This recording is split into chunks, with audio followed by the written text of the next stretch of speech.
And we are live. Ep.010 Q&A Unplugged Part 2.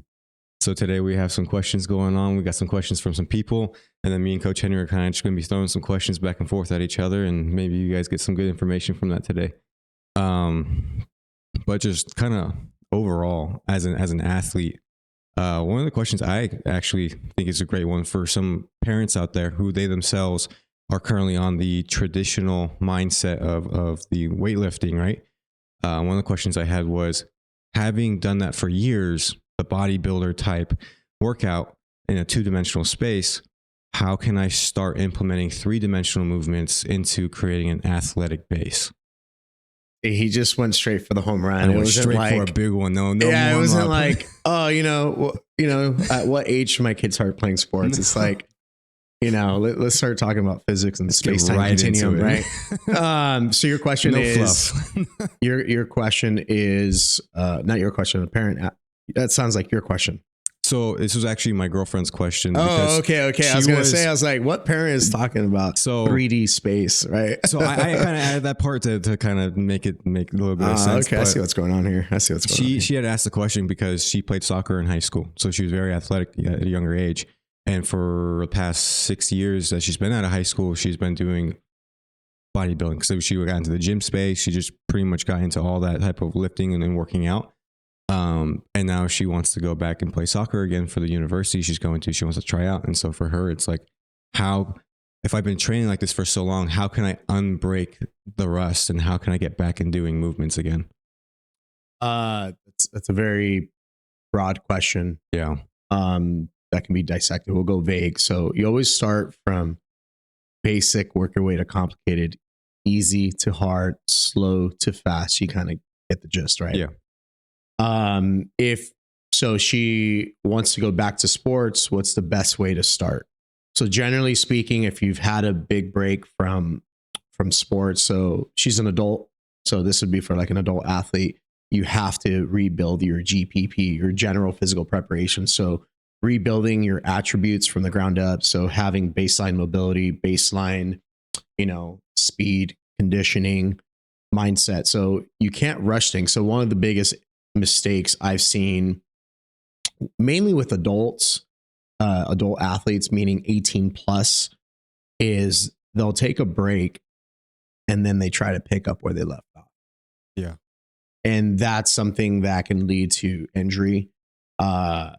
You don't pick up where you left off. Your body didn't self-maintain over time. So you have to rebuild your attributes. I've talked about in previous episodes how motor skills, you can tap into those quickly again.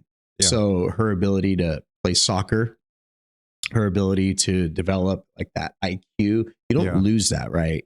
You don't lose your sports IQ. You can build it, but what you do lose is you lose your attributes. Yeah. So you would have to build up baseline GPP, general physical preparation, and then you go into SPP, which is specific physical preparation. So the needs of a soccer player are going to be very specific. Therefore, now we start adding in things like more soccer specific, change of direction, the conditioning. So everything can be trained generally: strength, speed, power, agility, all those things, mobility. But once you build up baselines, you have to specify all those. So now you have specificity of strength, specificity of power, speed, agility, all those things. So you go from a general approach to a specific approach. So from general to specific. So how does that percentage look then? So starting off, is it like a 90-10, 90% general, 10% a little bit specific to start getting you into the soccer mindset? Or is it kind of a bit more evenly split and then later on it becomes even more specific within training on someone? Again, it probably depends on the person, right? But what's the kind of the general gist there you on go. that? That's the answer. It depends. I don't know. Yeah. I have no idea. So generally, like I like to go over like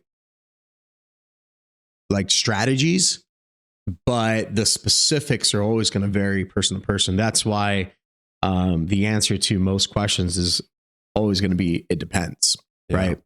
Not always the answer we want to hear, but most questions require me asking more questions in return, you know, and that's something I get often with athletes and parents. They'll ask me a question, and I know you've done this, and a lot of people, I've done it. We're all guilty. We ask a question like as a matter of fact, like it has a quick answer. Yeah. The amount of times I've had parents ask me quote unquote easy questions like, "Hey coach, a quick question, like what do I do to get my son faster?" Yeah. And they're asking it as a matter of fact. And like, I'm going to just be like, "Oh, let me give you this quick 5-second answer." I'm like, train speed. The amount of times Henry has given me the rock eyebrow raise. Yeah. It's funny do you because have 3 hours. yeah, I'm like, okay, because most people don't realize, and this is important, as a Q&A session, is that when a lot of the questions that I get from parents, they're going to always lead to me asking way more questions than they ask me. So they'll ask me one question, like, how do I get my kids faster? Yeah. I'm like, how old's your kid? What sport does he play? How long has he been training? Does he do speed training?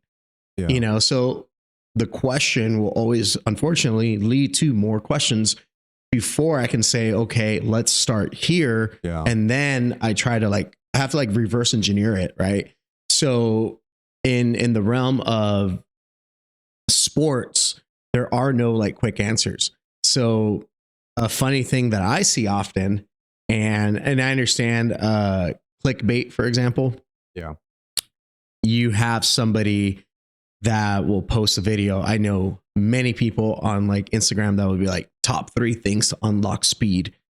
And I'm just like, and it's the clickbait, right? Yeah. So I feel like a lot of these questions that get presented are because we're such a fast-paced society, and we see everything as fast. So therefore the answer must be quick. Yeah. Like, hey, Coach Henry, I just got a quick question. Like, how do I get my son, how do I get him to catch the ball better? How do I get stronger?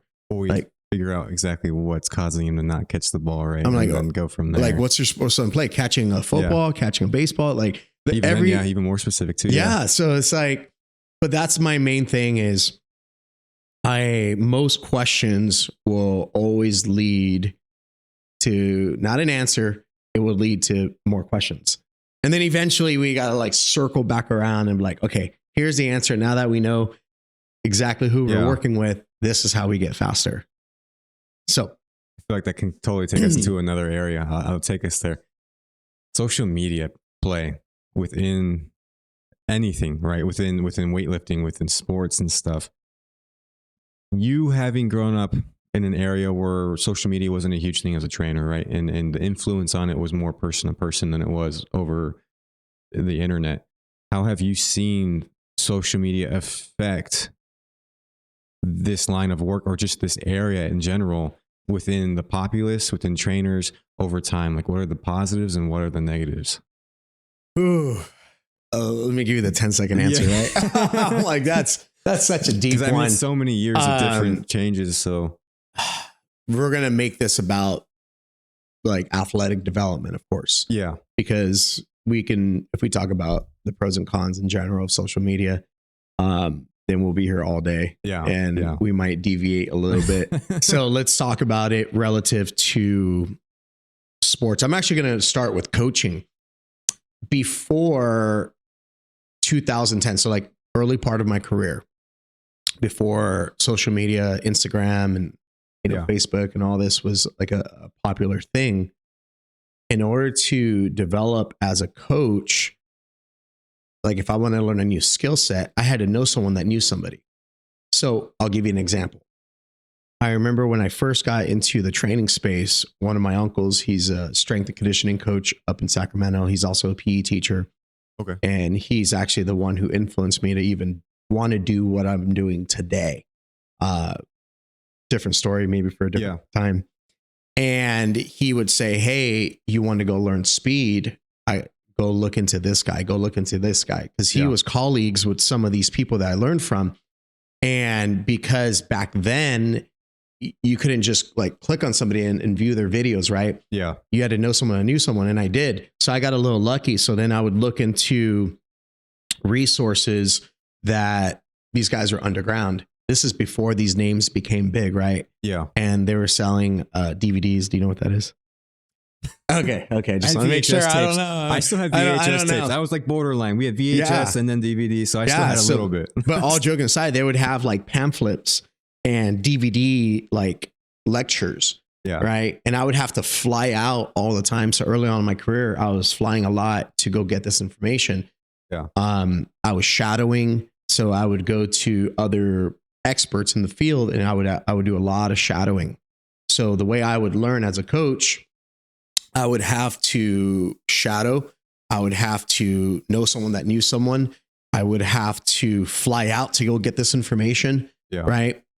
And the pro of that, I think it forced me to really understand fundamentals, right? Because today I feel like we have such easy access to information that it becomes like paralysis by analysis. We have information overload. Yeah. So the advantage that I think I had early on is it forced me to spend a lot of time on a topic.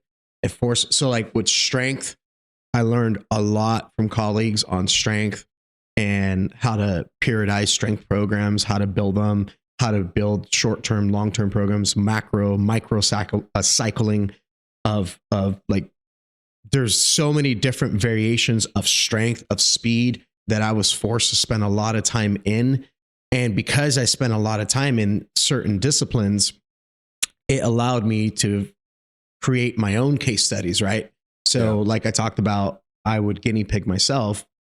Well, this is all I know. Let me spend a lot of time doing this. And then I would feel like, oh, okay, well, these are the results I got. This is what I liked. This is what I didn't like. Yeah. And then maybe a year down the road, I would learn from this guy or learn from that guy. Right. So that's how it was early on for me as a coach. But from an athlete's point of view, I think it's the same. Oh, yeah. It's in the beginning, I think you would have athletes back then, like you take Michael Jordan and he was like Tim Grover. That's my guy. That's my trainer. Yeah. Tom Brady, Alex Guerrero. He would stick to that philosophy, right? Yeah. So I feel like because, excuse me, because there was less access to information, it wasn't as easy to access this information. There was more loyalty and people would stick with something for a longer period of time. So you would see the development of an athlete from, maybe the rookie season. I think Tom Brady started with Alex Guerrero in 2007 after he tore his ACL, and he stuck with him till 2022. Yeah. Right. Michael Jordan was with Tim Grover pretty much his whole career. And so was like Kobe Bryant and Dwayne Wade. So with social media, that's changed a lot of that. So I feel like social media has given everybody, coaches and athletes and parents, a false sense of intelligence. We've talked about the Dunning-Kruger effect, right? Yeah. Where if you read something, you have recency bias on that topic. So you have this false sense of confidence that I am an expert in this field because, I know exactly how to do speed training because I saw these speed videos and I saw these drills. And I'll have kids literally tell me like, I do all these drills. I've literally had kids in high schools, not the ones I work with, but when I used to work at the high school, kids that actually knew more about strength than me. You hear the sarcasm in there, right? Yeah. So, and I'm like, oh yeah, I already know what to do. I remember one time I had a 15-year-old literally like, I already know what to do. We're going over a power clean, a very complex movement. And I didn't realize I made a huge mistake and I didn't know that he knew everything. So I was like, well, where did you learn? And he goes, well, my friend's power clean. I was like, okay. It's like, yeah. And I was like YouTube, he had a poor attitude. I think he was like a freshman or sophomore. And it was actually me, guys. It was actually David, you guys. It was actually him. But I feel that social media creates this false sense of confidence. Yeah. And when in reality, all the information that gets put out on social media, it's just, it's appetizers, right? And there's no context behind the information that you see. So that's my take on coaching and, being an athlete from pre-social media to post. My favorite part, the con is the pro as well, because now I don't have to fly out across the world to go learn this information. Right. Yeah. So I do like that, but I think we need to develop better filters and know, so that way we don't get overwhelmed with the information. I feel like the biggest issue we're starting to run into now is credibility, the ability to know whether someone's credible or not. Because I mean, you even see it within our athletes in the professional level now. They're not trusting their staff over there within their programs, because they know that they're getting hurt from it. But even on social media, just because someone has X amount of followers doesn't make them a credible source either. But that's how we view it. A lot of people is they see, oh, well, this guy has 600,000 followers, so he's got to know what he's talking about. He's got to know all these things. But I'm not saying that this is for sure true, but if there could be someone out there, I could talk to him and go, oh, he hasn't done anything to learn about the body. He hasn't done anything. Quite literally, everything he's grabbed is just stuff he saw other people talk about on YouTube who also weren't credible. And how have you also seen within athletes, how does that affect their mindset and their ability to perform, seeing now their competition in a bigger form too? I feel like with parents, it's probably not as big of a deal within the younger generation, because they're not on their phones as much, but they still have that sense of like, oh, this person has like a really great body. I can't get there myself, and they might get into their head. But now with the athletes themselves, have you personally seen that affect the new generation with the sense of, oh, I get to see Shaquille O'Neal's son now playing, he's my age, and now it's like, oh, dude, I don't even know if I can really play this sport anymore. Have you seen that affect any of your athletes who've ever trained? Rephrase that question for me, because Okay. I'm listening. Yeah. So I kind of made a statement, but then I kind of transitioned. So for athletes nowadays, have you seen a mental confidence issue within them because they can now see the competition that's actually out there in the world? Like NBA kids and stuff. So I've definitely seen a lot of kids be affected by social media, because social media creates athlete identity issues, right? So, for example, back then when we trained as athletes, as when I was in high school and my generation, I saw your skill set when I played against you, right? Yeah. But in practice, I didn't give a crap what you were doing. I'm training hard, and the mindset was, oh wow, is he doing more than me? Is my competition? So I was always striving to be my best, right? Not just me, meaning my generation. Yeah. We worked very hard. We didn't really care what you were doing. Yeah. All we cared about was what we were doing, right? Am I doing my strength training? Am I conditioned enough? Is my skill polished? Yeah. And there's this sense of like this competitive spirit, right? I didn't care about what you were doing. I only cared about what I'm doing. I feel like today with social media, athletes are like the opposite. It's like they care more. They know more about other people than their own program. They're like, oh man, so-and-so is like doing this. I saw he's doing hitting lessons with this guy. Oh, he's on this travel ball team. Yeah. He's doing this. It's like, and then I asked these same athletes about themselves, and they seem like less confident. It's like they know more about their competition than they know about themselves. Yeah. And I feel that social media has created this stigma, this identity issue, right? Where you have to be a certain thing, look a certain way. Everybody's peaking at different things, right? Yeah. And what we see on social media, that's not even a glimpse. That's not even a glimpse as to what those athletes are really doing. Oh yeah. So, for example, I follow a lot of people in the space, and I'm not talking about just athletics, just fitness in general. So I still follow a lot of like strongmen. I still follow a lot of pro athletes, and I'm obsessed with fitness and athletics as a whole. So I follow a little bit of everybody. I feel like you kind of have to, because every single thing in this environment has something good somewhere. Correct.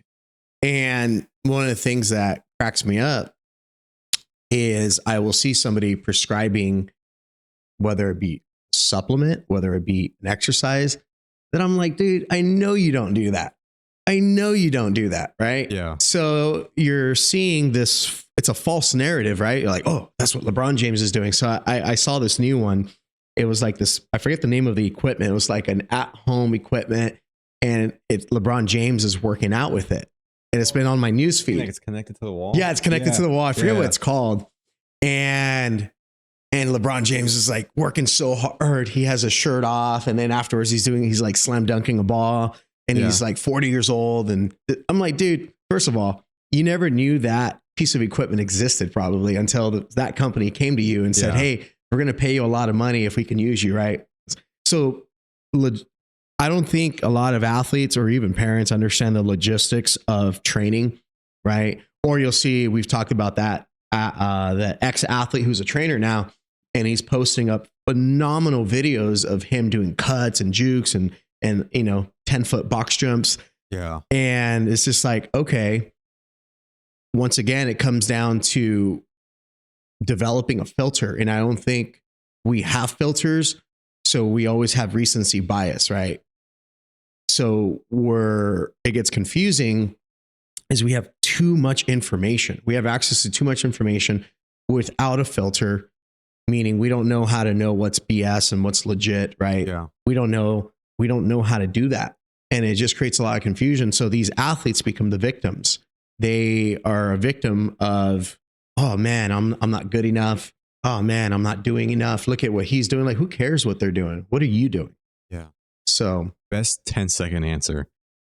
How do I want to ask this? How can we, or athletes themselves, start developing a filter to start seeing what is BS, what isn't BS? What are some tips you can give them to kind of understand what is and what isn't? I can't even think. Because you've been in good this environment game for a long time and you understand this environment. Okay. Yeah. So the 10-second answer is you're a byproduct of your inner circle. Yeah. So you need a good inner circle. Yeah. Simple as that. If you have a good inner circle, mom, dad, select coach here, select coach there, and you keep that circle tight and you keep it small, then when other outside resources try to pour in, you look to that inner circle to protect you. Because if you're an athlete and you're, that's under 18, you could be 9 years old, 12 years old, 15 years old. The final decision shouldn't be made by you, right? Yeah, obviously we want the athlete, hey, are you having fun? Is this helping? Like those type of questions are very important, right? Yeah. But the person, the security blanket should be that inner circle, the parent that you trust, mom and dad, right? Hopefully you have both parents, if not a mentor. You should always have somebody, a mentor, somebody that you trust that you can go to and say, hey, what do you think about this? Because I have that. Right now I have a few people in my phone, I can dial them up and be like, hey, what do you think about this guy? What do you think about this program? Yeah. And I find that a lot of parents don't have that inner circle. What they do instead is they go, oh man, I got to do what little Johnny, that little kid on the team, little Johnny, he's so fast. Let's go find out what he's doing. And then they're like jumping all over the place. Like, oh, he's doing this, he's doing that. And they just kind of do a little bit of everything. But what if what that guy is doing, let's say little Johnny's really fast and they go try to copy him. Well, maybe what little Johnny's doing was good for him, but your kid's not little Johnny. Your kid is different. So we need to figure out what the needs of your kid are, right? And then put them in the right direction. So I think to have a strong inner circle is very important. Mom, dad. I know I had a couple of coaches that I trust. When I was in high school, I would have coaches that I would go to when I had certain questions. And sometimes a lot of times it wasn't even about sports. It was just about like career. Hey coach, what do you think about this college? What do you think about this? What do you think if I did track and field in the off season? Hey coach, I'm struggling with this. And they would point me like, hey, go talk to this counselor, go do this. So if you have a good inner circle, they will protect you. And they want inner circle is also a circle of people that want to see you succeed. Yeah. Right. Yeah. So I think the circle is the most important thing for long-term development and short-term development. Okay. And that plays into social media too. So the things you come across social media, you're going back to your inner circle and then getting what you need from them. Correct. I was just talking to a parent the other day. This is last week. I was talking to a parent. She's in her son is in my homeschool program. And I asked her, I was like, oh, how long have you been in homeschool? And she said, 2 years. And she goes, it was the best decision ever. She said it was a difficult decision because obviously if you're homeschooled, one of the parents are going to have to not work, right? So there goes one of your incomes. And that's a big adjustment. But she said it was worth it because now she's able to control and oversee and protect her kids. That's what she told me. She goes, they don't have electronics. They don't have a cell phone. Yeah. And her kid's a really good kid. Like he's very respectful. And it reminds me of her kid and a lot of the homeschool kids, for example, that I'm around, because a lot of these families are for similar reasons are homeschooling their kids, right? They want to have a bigger impact on their kids' development, as a human, with education, sports, all of that, right? So they all have similar answers, but she's able to protect her kid is what she told me. She goes, I can oversee this. I can figure out, I can customize their math curriculum. I can customize their learning. I can be more selective in who their friends are. Right. Yeah.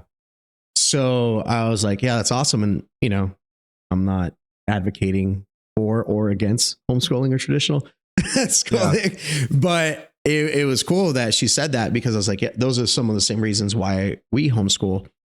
And so from a sporting point of view, or, we're talking about sports, we're talking about Instagram, we're talking about all that stuff. It's our job to protect our kids. So if they're under a certain age, they probably don't need that. We never had it, right? Yeah. I don't think I ever had a social media until, I don't know, probably till I was like 18 or 19 or something like that. I think I had a Facebook. I had a MySpace back then. I don't know if you know what that is. But that was slightly before me. Yeah, that one I was not there for. Yeah, you weren't there. You weren't there for that one. So yeah, the inner circle. The inner circle is the short version, and you guys just heard my drawn out answer. Yeah, no, I think that was actually a really good way to go, because even for myself, like when I got back home after the whole situation that happened in boot camp, the first thing I did was I deleted all social media, because I came to realize being away for it for so long, mentally I felt so much better, right? Which would sound counterintuitive because you just went through like the highest possible form of mental stress that you can experience within the States. I was like, but mentally I felt so much better being outside every day, having to do things, even though I was getting hounded the whole time. I was moving out and I didn't have the social media. There was no electronics, nothing. And I came back home, was like the first thing I did, get rid of all social media, limit my phone. And I didn't realize it has such a huge health benefactor to limiting it. But again, we are, I like to say the statement, if you haven't seen the Wall-E movie, it's the movie where they're sitting on these, they all got like, they're all overweight. They're all living life on easy mode. They have do everything for them. They got robots and stuff like that. And every day I kind of look at them like, dude, we're just getting closer and closer and closer to living a non-movable lifestyle, which is, if you've ever trained with either of us, the first thing we're telling you is, well, we have to move you for a healthy life. If you don't have great movement, you don't have great everything else. But actually going into the more training side now, what separates the average athlete from an elite athlete? What can turn someone from the average to the elite in your eyes? Being coachable. I know so many athletes who are very coachable. I've trained a lot of like bad athletes and they're coachable. When I say bad, I'm meaning they're not performing in their sport, right? They're not hitting the metrics that they're trying to hit in their sport. So from a performance standpoint, I've trained a lot of bad athletes who are like, oh man, they're slow. They're not good at their skill, right? Yeah. But they're coachable, right? And they have a work ethic, because you can, being coachable is a mindset, right? Yeah. That's willing to admit that you don't have all the answers, right? And that you're willing to have outside input for your development. And then work ethic, because you got to do the work. Yeah. It's like me saying, like, you could be coachable and be lazy. You got to be coachable and disciplined, right? Yeah. So I think that's the most important attribute, because those same athletes that were bad, they developed and now they're great. I've also seen the opposite, where athletes that are pretty darn good, right? They have their baseline skills really, really good, but they're not coachable, and they plateau and they fade out. Yeah. And then you're like, where's that one athlete? I'm like, I don't even know. You know, I've known many athletes over the years that I'm like, man, this athlete has the potential to, you know, go really, really far, because, you know, their skills are so developed. And I'm like, we just got to take it a little bit further. And then ego sets in where, you know, they're not coachable. Yeah. And sometimes it's not even the athlete. I find a lot of times these athletes might even get it from their parents, right? Yeah. Where the parents are stroking their ego all the time. And then these athletes get offended when I tell them, hey, you got to work on this, this, and this. I've had that a few times where I'll have athletes, like, I'll ask them the question, like, what's your strength? What's your weakness? So if an athlete has a game, I do this every time in season. When athletes have a game, I ask them, I said, what's your scouting report on yourself? Yeah. Like, what did you do well during the game? And what do you got to work on? And I've had athletes that are like, when it comes to what do I got to work on, they say the dumbest things that I know it's not what they have to work on. Right? Yeah. Meaning they almost can't find a weakness. They're like, well, I scored 25 points. I did this, I did that. I'm like, okay, well, what else? Like, what's the one area that you think we got to really polish up? Yeah. And they don't know. Yeah. And those are the athletes that plateau and they have strong egos. Like, they don't want to admit that there's a weakness there. They don't have the Mamba mentality. They don't have the Mamba mentality, they right? Don't have it, yeah. You know, it's just like coachability, the ability to be coachable is very, very important. Yeah. So it doesn't matter where your skill set is. If you're already good, you know, there's great. Got to have humility and the understanding that correct. I mean, if you're 16 thinking you know everything, it's like, dude, I'm 24 and I know for a fact I don't know anything. And I'm sure, you know, at your age too, you're even like, I'm learning every single day. So getting that mindset into the youth athletes pretty quickly of, hey, look, you're going to learn a lot through this process. There's going to be a lot you'll learn. There's going to be a time where what you thought was right is not right. And they're going to get your whole life completely warped around, especially with the false sensitivity that social media brings nowadays too, like we just talked about a little bit earlier. Have you, and I guess kind of correlating back over to that again, I think you kind of did state it, but not fully. You've seen social media kind of cause that ego sense to go further within kids in the younger in this generation now compared to like when I was coaching with you when it wasn't as big. Yeah, I just feel like the attitudes and the mindsets that kids have today are different. Yeah. And that's no secret. I think everybody would agree that today we're a little softer or maybe a lot softer than depending what generation you're from. But this generation has definitely gotten softer mentally, right? You can't tell kids, you got to be real careful. Like I said, how you word things. You can't, you know, back then, if I'd messed up, you know, I remember one time my coach got in my face because I ran a play wrong. My head coach in football, you know, got in my face, grabbed my helmet, said some colorful words and said, we're going to run it back, run that play again. And I was like, never once did I think he had bad intentions. Right. And I think back to all the coaching I had as a kid, all my coaches were intense. Right. Yeah. But I knew it always came from the right place. I knew I have nothing bad to say about my coaches, right? Yeah. But if those same coaching strategies were to be used today, oh my God, I would, those coaches would be fired. Maybe they'd be fired. I don't know. Unless they got their tenure, but. And here's the thing. One thing that no one ever did, like if I messed up, I didn't go back and tell mom and dad. Oh, coach, used some colorful word and told me I'm messing up here. Yeah. Right. Oh, my playing time. I would never complain about playing time, things like that. Right. Yeah. There's just the culture was so different. Right. And if people always have all these reasons on like why the culture is changing, well, the biggest thing that's astronomically changed in the past, 10, 15 years is social media, right? Yeah. You got to be politically correct. You got to be real careful and like how you word things. Oh, your tone of voice has to be a little different. Yeah. I know your family is military. Yeah. So is mine. And my dad, I remember he told me like how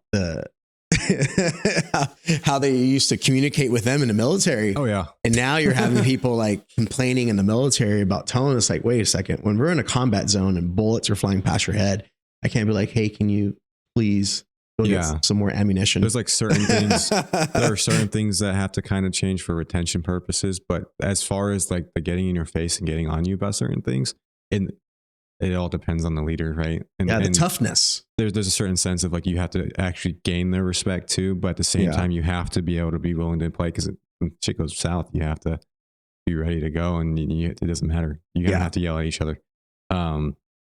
It's a whole different mindset nowadays. I kind of told you this. I was in a weird position myself growing up because I had social media getting introduced at a younger age. We didn't quite have it as soon as like all the kids nowadays.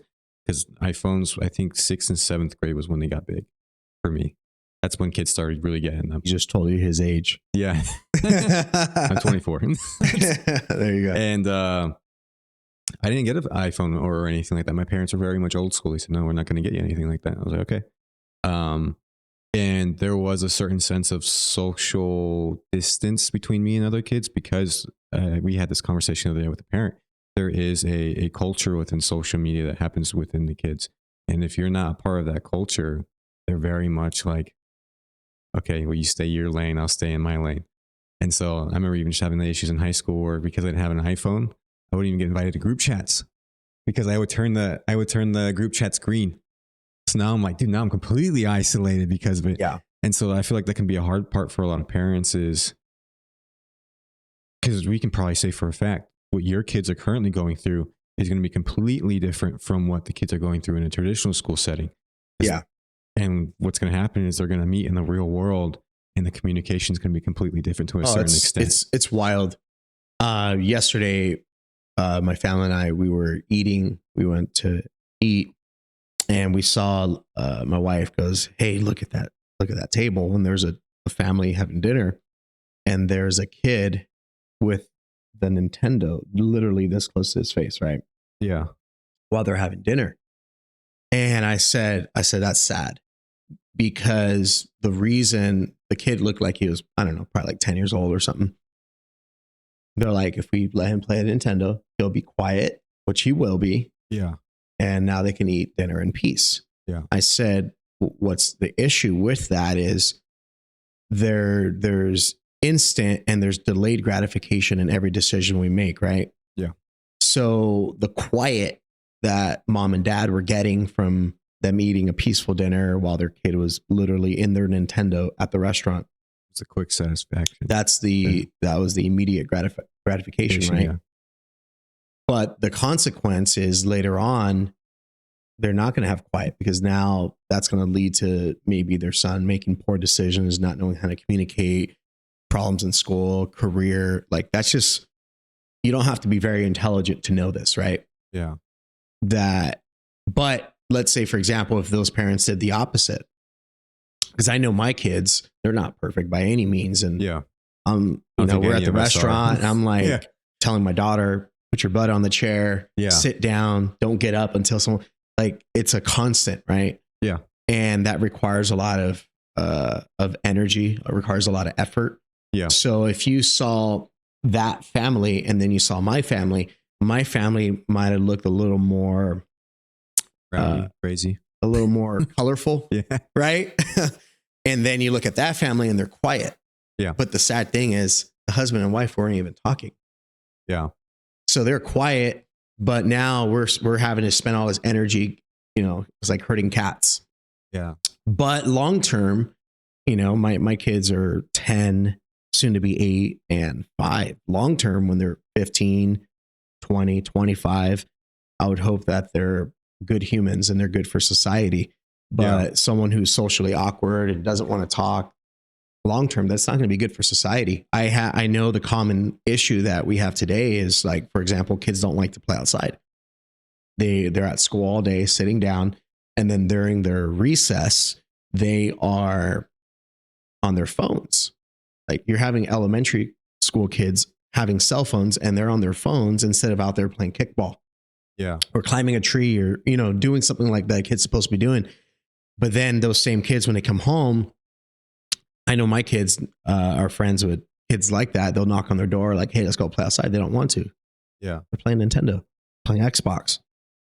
So this social media thing, it's not good for a lot of reasons, but it's making us less human. We don't know how to communicate. We're socially awkward. We're not athletic. Obesity in children is the highest it's ever been. Kids have diabetes now. Yeah. Kids, like that's weird. That's sad. And it was unheard of, a decade ago. Yeah. It's a very hard conversation because I look back, right? Because obviously I didn't have a phone for all my time going through high school and stuff too. I had a little flip phone, I think my junior or senior year, and it wasn't until after high school where I finally got my first iPhone. And just for any parents out there who are concerned about not giving their kid a phone because I wouldn't say they're completely socially awkward, right? Kids nowadays, I would say they have a certain sense of social understanding. It's a little bit different though, because they have the social media culture mindset. But it's like they would rather choose to be on their phone than to sit there with their friends and try and figure out something they can do, right? Like try and create a game, make a card game. Let's have some fun. Let's do something and interact with each other. I don't think because we actually have, I would argue, really, really confident kids too nowadays, more so than we did back then. And it's overly confident kids, overly confident. And so to kind of go back to what I'm saying is if you're fearful of not giving your kid a phone because of the social separation they'll have from the current kid with the phone, it might suck a little bit growing up for them because again, they feel alone a little bit, try and find areas where they can get in and interact and still. Like for me, I just did sports and I kind of get my mind off of that. Yeah. I still had friends I'd play video games with when I wasn't, playing outside and stuff like that if they weren't here. But eventually I went and got a job. I worked at In-N-Out. At In-N-Out, I developed the ability to speak with people. I developed those social skills that I didn't quite get in high school because people were texting or hey, don't join our group chat. You're going to get green. Yeah. And I got it through the work environment. So if you're really kind of scared about that, I was very, very socially awkward to the point where I wouldn't speak. Got a couple of jobs, worked at a couple of places. I worked at a lot of service related places where I had to communicate with people. I developed those skills. Yeah. And I would argue I'm not the same person. I mean, I just had a clinic last week for the first time that I've ever presented in front of people since high school. The last time I presented in front of people in high school, I was pissing my pants because I hated being in front of people and having to communicate. And this time I had a little bit of nervousness, right? Because that was my last idea, but I came off strong. I had good presence and stuff because I just put myself in certain areas. So, and as they get an iPhone later on, they'll kind of understand the current social situation. But I think it's long-term, like you kind of were talking about, it's so beneficial to allow them to create relationships with their parents, right? If I'm on my iPhone or my iPad all day, I'm not talking to my parents. What relationship does that create with my parent? I can't imagine what my relationship would be with my dad and my mom right now if I never was really talking with them at the dinner table. Yeah. Even if it was them yelling at me, get your butt down and stuff like that. As someone who plans on being a parent, I can understand the fear because I know what it was like personally to have that separation. It sucked for a second, but in the long term, I'm so happy that it did happen. It's just like anything with parenting, kids don't always understand what it is you're trying to do for them. Yeah. Until they finally realize, or they have their own kids and go, oh, I see why mom and dad did that now.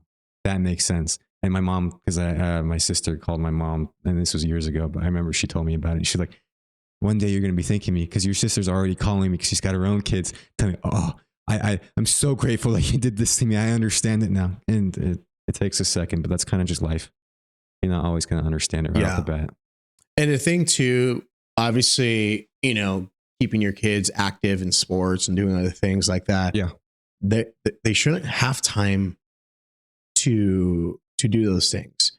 I remember as a kid, the only thing we did have is, we had Xbox, we had a PlayStation, and but once we factor in sports, school, homework, all that stuff. Like we didn't have a lot of time. You know, it's funny. My kids, I don't allow my kids to go on any electronics at all Monday through Friday on the school night, right? Or Monday through Thursday. And on weekends, they only get 1 hour a day. But guess what they want to do on weekends? They want to go outside and play this and that. And then I remember this was literally a couple weeks ago. They play Nintendo, right? And they'll play like sports games like Madden or something. So they'll still, I'm not living under a rock. They could still play.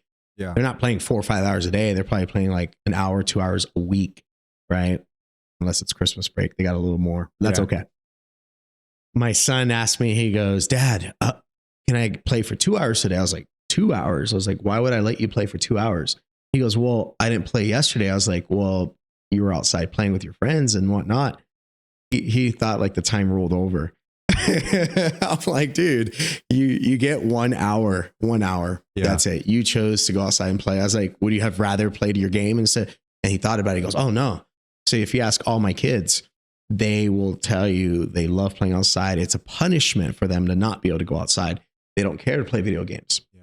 Right. However, when I first implemented that rule, it was not pretty at first, right? Because I'm, especially with, my first 2 boys, we're new parents and, we don't know, our kid's freaking out. Yeah. We got a 3-year-old, a 4-year-old at the store. He's freaking out. You give him Ryan's toy review on YouTube and all of a sudden, just like the scenario of the family at the dinner table, he's all quiet and we're like, oh, thank God we get a little bit of peace and quiet, right? The issue that created is when we finally took away their video games. No, I'm sorry. Let me backtrack a little bit. Before we took away their video games, every time we said, hey, it's time to turn it off, they were like a demon child, right? Their demeanor would be different. They would be irritable. They would, because a lot, I'm not too sure exactly how it works, but I do know that like how dopamine affects their appetite. So they can go a long time playing and not eating. Yeah. Right. And then all of a sudden they're like, I'm hangry, I'm irritable. And it was like, we didn't recognize our kids. We're like, oh my God, what is going on?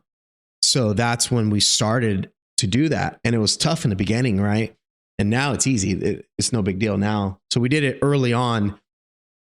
But another thing I noticed is after we took away those electronics, their focus was better. Their love for playing outside was better. Just the other day, one of my kids, my oldest, he was at my work with me and I'm training one of my clients. And I was like, oh, look at him. He's like playing with sticks and a rock. His knees are black, hands are dirty. And then he comes back in and he has like cuts on his hand and his arm. I was like, what were you doing? He goes, oh, I was climbing a tree. So we're like, he's playing like a child should play. He's climbing trees. He's playing with sticks and a rock, big rock. I'm like, whatever, looking for stuff, looking for spiders. And, I'm like, okay, like that's awesome. Yeah. So this idea that, if you do have kids that are big into the video games and the tablets and all that, and you want to bring it back down, you have to almost as a parent accept the fact that you're going to have to weather the storm. It's not going to be pretty at first. Going to suck. And just set boundaries, right? Like, okay, once you do your homework after practice, you performance, you right? have to earn it. You have to earn it. Yeah. Like anything in life. It was bad. And I remember it was not easy at first, but now it's the best thing we ever did. Yeah. One of my kids, he was behaving really bad. I forget what he did last year, like hit his brother or sister or something like that. I can't remember. And I took away his Xbox. This was January of last year. He goes, how long is my punishment for? I was like, I don't know. Well, it's January 2025. I still haven't given him his Xbox back. Has he even asked for it once? He asked like once every like 2-3 months. And I was like, I honestly don't even know. Every time I don't tell him a timeline. I'm like, I honestly have no idea. I was thinking about just giving it away. And I think I might, have it. If someone wants an Xbox, you can DM me. You might get a free Xbox. But I'm like, dude, why? Yeah. And he goes, all right, now they don't ask for it anymore. They just go outside. They're playing hockey. They're playing tag. They're riding their bikes. he asked me if he can go on like off-road mountain biking with me the other day, and we did that. So me as a parent, I'm like, man, now it means I have to move, which is good. So question for you then, because I know you said like get your kids outside, have them play. Last question. So for me, like I would say I played a decent amount of video games a day. But my situation was a little bit weirder because again, like I said, I had friends where I grew up, we were outside all the time. iPhones got introduced, and then it was a pretty hard switch to where now I go over to my friend's house at 8 o'clock in the morning, the usual, knocking on his door, talking to his mom. Hey, can Chris go to the park? You know, and then it's like, oh, he's not going to be awake till noon. And it's like, because now he's up playing video games till 3 o'clock in the morning, 4 o'clock in the morning. And now I'm trying to get him out of his bed. She's like, if you want to go try and wake him up, you can. I'm like trying to get him out. I'm like, dude, I want to go to the park. Because at the time, my mom wouldn't let me go unless I had a friend. So let's go. So I feel like for me, that's why I play video games a little bit more than I even wanted to. Was because that was the only thing I had to do. Because unless I had practice, which was only once a day, and then financially not being able to afford a trainer at certain times, for those parents, you don't have kids in your neighborhood that want to play outside. They're very much on the whole social media, staying up super late. Your kid's not. At the same time, financially, it's a little bit hard to put them into something. What can you recommend to those parents on what they can try and do still? Also working 8-hour shifts on themselves too. Well, every situation is different. So there's no like direct answer, but the answer is just keep trying, right? Don't give up. So my kids have their group of friends that they play with outside, right? It's a small group, but they got a group of friends and they love them and they want to hang out with them all the time. You got to find people with common core values that see it the same way, but you got to keep trying. You know, we take them nowadays. There's a lot of pretty cool programs that you can do. So like, I'll use my kids as an example. My kids, besides their sports, there's a lot of recreational activities they can do, like rock climbing. And guess who's at rock climbing? Other kids. You want to find kids that rock climb, go to a rock climbing gym. Oh, wow. We found people with core values, right? It's like, it's no different. Like you want to, if you're, you know, I go to church, right? If I want to find other people that believe in God, then I'm probably going to, the likelihood of me finding people who believe in God out of church is very, very high. Yeah. Right. We used to do park hopping. We would go when they were, I started doing this at like 3 years old, all the way until like maybe like 8 years old. We don't do it as much now because we're busy with sports and other things, but we would park hop. We go from park to park. I'd take my kids, we'd be playing, and then there would always be that random kid who would be like, hey, can I play with you guys? 5 minutes later, hey, Dad, I'm just going to play with him. Cool. And now they're playing tag with some kids they met. And you start to find, so you got to go look for it, right? So as a parent, you got to put the effort, you got to keep fighting to do that, right? Yeah. And then you build up that circle. You don't have to be friends with everybody because that would be like a social media thing, right? How many followers do I have? How many people like me? Yeah. But the reality is, even me as a kid, and most people I know, everybody, even if you were quote unquote popular, you know, in high school, you still had your core group of maybe like 3 or 4 guys you hung out with. Yeah. It was always the same 3 or 4. So we have to keep trying, put them in scenario. If they're young, like meaning 8, 9 years old, 10 years old, put them in programs that, kind of like my PE program. Yeah. Just got to throw that in there. Just got to toss that in there. The football program. But in all reality, they've gone to parkour. There's a lot of parents out there that share the same feelings that I share, that you share. So it's not that hard. Yeah. It just requires effort, and you got to keep trying. Yeah. Now saying, hey, go figure it out on your own, leaving your kid on his own and let him figure it out, and hopefully he just finds friends.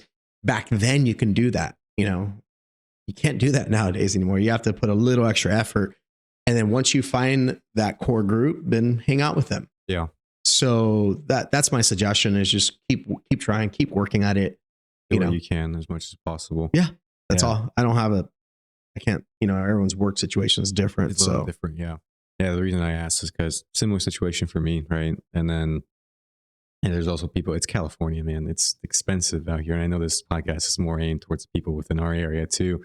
So they're listening and going the same thing like, yeah, And you know how much rent is just nowadays and stuff, and all the stuff that's been going on. So yeah, no, just as much as you can, keep them active. It's really tough nowadays. Rec leagues, that's another one. I should have thrown that in there.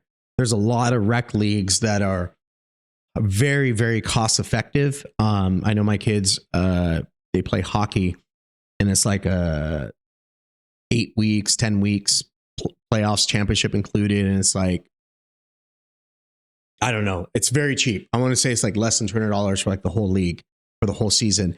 And one of the cool things too is these leagues, the parents, they understand how much things cost, like equipment. And now you have like OfferUp, and you have all these different sideline swap, and you have all these different websites where parents are recommending, oh, we found cleats cheap here. We found, you can find a good baseball bat here, a glove. Yeah. So because kids are constantly growing, right? So people are getting rid of it. So when it comes to rec teams, it's not very expensive. I think one of my kids both of my kids, they played a basketball league, and I think it was like $125 for like the whole season. So there's a lot of ways that you can get your kids active and in similar groups where it's not going to break the bank. I-9, I know my kids have played flag football there since they were like 5 years old. Same thing. It's like $150 for 10 games or something like that. As long as the cleat works and it's not going to break on them, it's fine. Yeah, it's not that serious. You can get nowadays is going to be better than what you had when you were growing up, and you played with what you had growing up and we're fine. So I'm like, anything you can find, it's going to be better. You just got to do your homework a little bit. As a parent, you just got to do a little bit of homework, but keep trying. I'm a big fan of rec leagues, travel leagues. It depends where your kid's at. Let him get some baseline development, but don't get pressured into like, my kid has to do travel. I think it also depends on the team you want to play with. This is more of a basketball perspective, knowing how basketball travel ball has turned into from when I was playing into what it is nowadays, and how it's more of just a no defense, full offense, just trying to show off all your skills and dribble moves. So kind of, again, it depends on the league and the team and what your intentions are with your kid. Are you just trying to have them go show out and or you don't actually want them to learn within it? So travel ball can be a bit funky for me. There you go. Yeah. A little Q&A, unscripted. It's a lot of these questions we didn't write down. I know last time we reached out to all the parents. We had a lot of questions. Yeah. This was fun. This was fun. I enjoyed it, and hopefully you guys enjoyed it. And don't forget to subscribe and tune in, because we're going to be on again next week. Yep. Thank you guys for coming out.